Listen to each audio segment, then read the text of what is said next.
¿Qué? ¿En serio pasó un año ya? Así es, mija, rapidito pasan los años, así es la vida ya cuando uno está grande, está un día aquí, y ¡zas!, de la nada ya pasó otro año. Ajá, sí, pero bueno, ¿saben qué significa campamento, fogata y oscuridad? Así es, se ameritan unas buenas jugosas y terroríficas tortas ahogadas. Muy tranquilos ustedes, pero imagínense que nos llegue a aparecer un oso aquí en mitad del cerro, nadie se daría cuenta que desaparecimos. Y ya cállense todos y pongan atención, nos reunimos hoy en la noche del Halloween no para andar platicando mamadas, estamos aquí para contar historias de terror.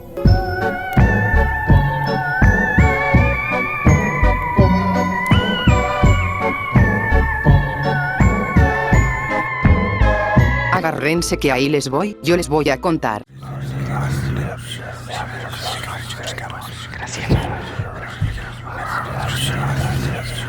México, Aguascalientes, Calvillo, en los años 50. Era una muchacha de unos 13 años de edad y me habían invitado a una casa con mis primas. Todo muy bien y muy a gusto. Hasta que llegó la noche, una prima vecina fue a donde estábamos y nos dijo que si por favor nos quedábamos a dormir en su casa ya que se iba a quedar sola por la noche y nadie la acompañaría. Obviamente yo quedé un poco fría, ya que en su casa platican mucho que les pasan muchas cosas, desde ver una mujer que se aparece en los árboles o de que las puertas se cierran solas, se tiran cosas de la nada, se escuchaba que te hablaban, cuentan que hasta los vecinos de ahí llegaban a escuchar que gritaban sus nombres y cuando llegaban a la casa a preguntar qué pasaba, nadie les había hablado. Obviamente yo les acatonía a quedarme a dormir ahí por todas las historias que contaban y pues obviamente el miedo me consumía, les decía que así estaba bien, que yo me regresaba a mi casa caminando, pero me decían que por favor, que ya era noche, y que cómo me iba a ir sola a mi casa a esas horas.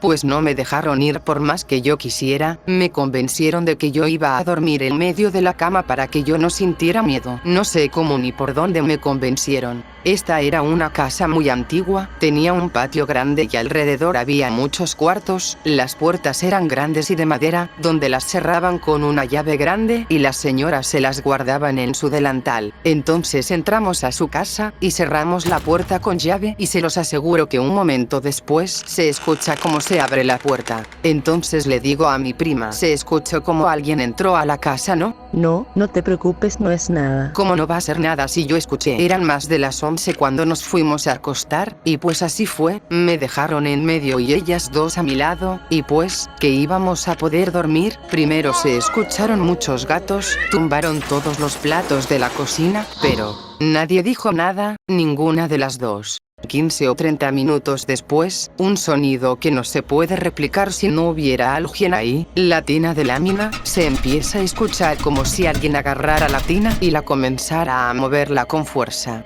Pero una vez más, nadie dijo nada. Un rato más tarde, mi prima que se llama Graciela, estaba en la orilla de la cama, y comienzo a sentir como algo se deja venir, esa sensación que aunque no hayas visto nada, sabes que hay alguien ahí, pareciera como si estuviera al lado de mi prima hablándole al oído. Escuchaba como alguien con una voz en susurro repetía su nombre varias veces, ella no respondió, y como era de esperarse, nadie dijo nada.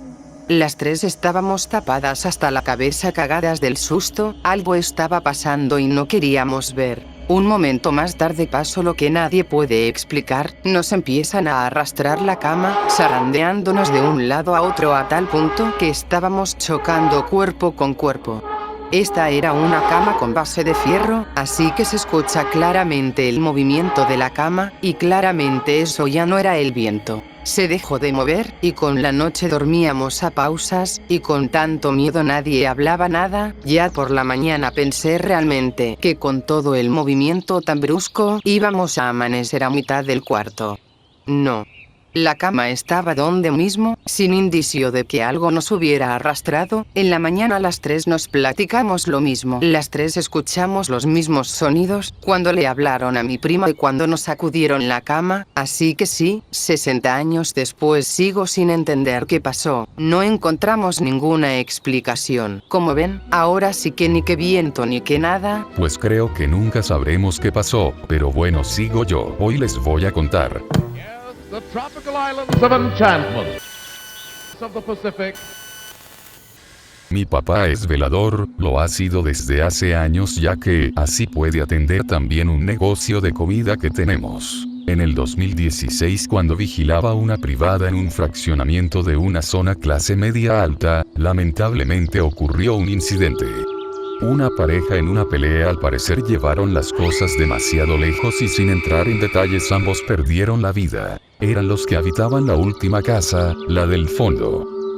Mi papá siendo el velador fue a revisar, ya que los vecinos le reportaron los gritos. Lamentablemente mi papá fue el que los encontró sin vida. A pesar de que esa casa tenía una vista muy linda hacia los árboles, fue muy difícil que se volviera a rentar ya que la agencia de bienes raíces estaba obligada a informar lo que había ocurrido con los anteriores inquilinos. Cuando se llevaron todo en la mudanza, dejaron algunas cosas en la basura, muchas de ellas aún servían. Mi papá se acercó en la noche que llegó a su turno, se encontró una televisión muy vieja, tan vieja que parecía de colección, y mi papá sin pensarlo la echó al carro ya que pensó que se vería muy bien en su casa como decoración. Cuando la llevó a casa se sorprendió de que encendiera, la conectó su viejo Nintendo y nos pusimos a jugar en ella. A mi hermano le gustó tanto que lo convenció de dejarle en la casa en la sala junto a la tele normal, y a él y a mí se nos hizo un vicio jugar esos viejos juegos de Nintendo. Una noche, mi hermano y yo escuchamos que la televisión se prendió, pero no dijimos nada, solo nos quedamos callados e intentamos dormir. A la mañana siguiente mi papá llega de su trabajo con un perrito que al parecer vivía entre los árboles detrás de aquella privada, alimentándose de lo que conseguía. Resulta que aquella pareja a la que murió, solía dejarle comida, así que el perrito siguió yendo a esa casa todas las noches, a rascar la puerta y buscarlos. Mi papá no pudo con la tristeza y decidió llevarlo a la casa. Le pusimos Rafa, lo bañamos bien y decidimos tenerlo adentro hasta que se acostumbrara.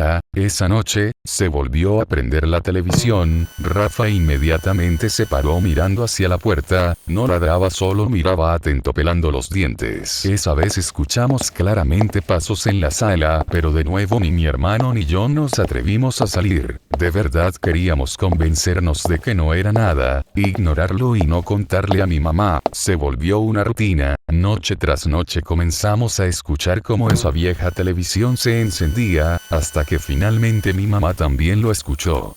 Se acercó a nuestra habitación y nos preguntó si habíamos escuchado, a lo que respondimos que sí, y le dijimos que ya iban varias veces, que escuchábamos cómo se prendía cada noche, y esto era especialmente extraño, ya que era una de esas teles que se prenden con botón sin control remoto, tienen que hacerlo físicamente. Mi mamá apagó la televisión y nos dijo que no era nada, que seguramente era alguna falla y que por eso nadie se la llevó. Nos lo dijo muy tranquila y se fue a dormir, y creo que eso nos dio tranquilidad.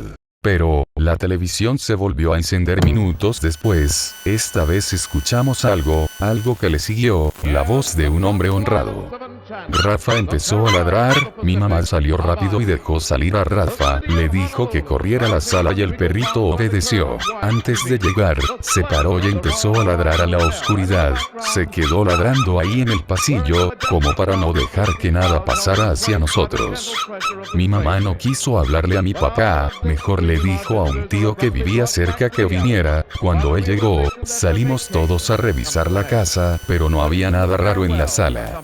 Solo la televisión estaba tirada sobre su pantalla, como si alguien lo hubiera empujado del mueble. Decidimos sacarla al patio y ahí la dejamos. Cuando mi papá llegó en la mañana, nos preguntó por qué lo habíamos hecho y por qué la habíamos tirado, y mi mamá le dijo que había empezado a echar chispas la noche anterior. Era más fácil inventar eso que explicarle que creíamos que había algo paranormal, y que algo había salido de ella. Lamentablemente concluye en enero del 2017 para ser exactos. Una noche nos despertaron unos pasos afuera justo detrás de la puerta de nuestro cuarto, y luego aquella voz, la misma voz que escuchamos en la sala. Rafa empezó a ladrar como loco hacia la puerta, lo dejamos salir, corrió hacia la sala y lo escuchamos ladrar enojado, apenas en 2 ocasiones y luego completo silencio. Mi mamá corrió hacia la sala, Rafita estaba tirado, mi mamá nos gritó, salimos todos y lo subimos al carro para llevarlo al veterinario. veterinario, parecía que ya estaba muerto en la sala.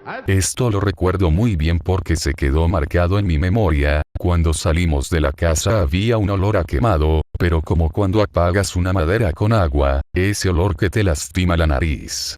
Aunque lo llevamos a tiempo al veterinario, su corazón no soportó, murió por la mañana, pero al menos cuando eso pasó estábamos abrazándolo, y creo que así es como debe morir un perrito rodeado de mucho amor. La expresión que tenía en el rostro no era de dolor ni de miedo, realmente era de tranquilidad. Lo más extraño es que ya han pasado años y nunca más ha vuelto a ocurrir nada extraño en esta casa, ni los sonidos, ni los olores, ni las voces, todo se fue.